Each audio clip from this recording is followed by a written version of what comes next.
And we're gonna, okay, so sorry about that. So good morning. It's early here. Sorry for that error. I'm gonna be talking about how the cornea remains clear. I'm coming to you from San Antonio, Texas. I don't have any disclosures for this talk. And as Praveen mentioned, the corneal clarity and transparency mainly has to do with the arrangement of the collagen fibrils in a regular lattice pattern, like you can see in the picture here. That decreases the light scatter and gives us a clear cornea. Obviously, there's a lot of math that goes into that I'm not going to get into or nor understand. But it's, if you think about it, the sclera is opaque and the cornea is clear, and it has to do with the arrangement of these collagen fibrils. This was proposed by Dr. Morris, and so when I was doing a little research on this, just to take a step back, I didn't realize all the things that Dr. Morris invented. So he is English, but lived in the U.S. because his wife was American. He discovered specular microscopy, impression cytology of the conjunctiva, fluorescein staining, and the pump leak theory of endothelium. So we owe a lot to Dr. Morris. And I read a little bit about him, and this was one of his quotes. It said, why he loved ophthalmology and research was the ultimate reward is to have had my mind engaged in creativity challenged almost on a daily basis. This is a privilege restricted to few occupations, and that he must be grateful. So I think we can reflect on that, especially during COVID, where a lot of us weren't working.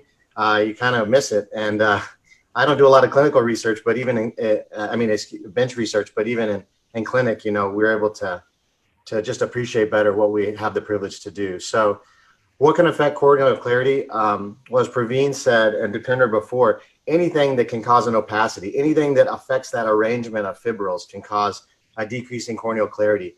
Trauma, cell toxicity, injury, burn, edema, and it can start at the ocular surface and go all the way down to the endothelium. Corneal clarity is linearly related to the hydration status. As Praveen mentioned, the cornea only swells in the anterior posterior dimension. It doesn't swell in diameter. So there's a linear relationship between corneal thickness and its hydration, and thus its clarity.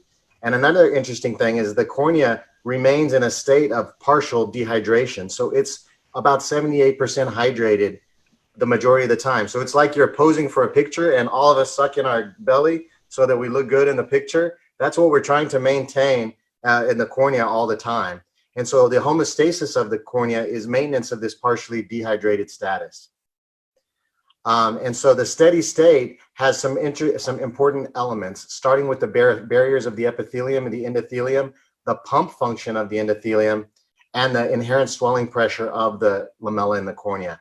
So starting with the epithelium, that has the strongest barrier function. It has tight junctions, and it's basically impermeable to liquid and to ions, okay?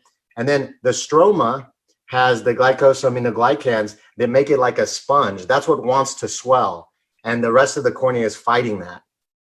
The endothelium also has a barrier function, so the aqueous doesn't go into the stroma, but its junctions are kind of leaky, and they're not quite as impermeable as the epithelium. That's why when they're damaged or when the pressure's high, fluid can flow into the cornea.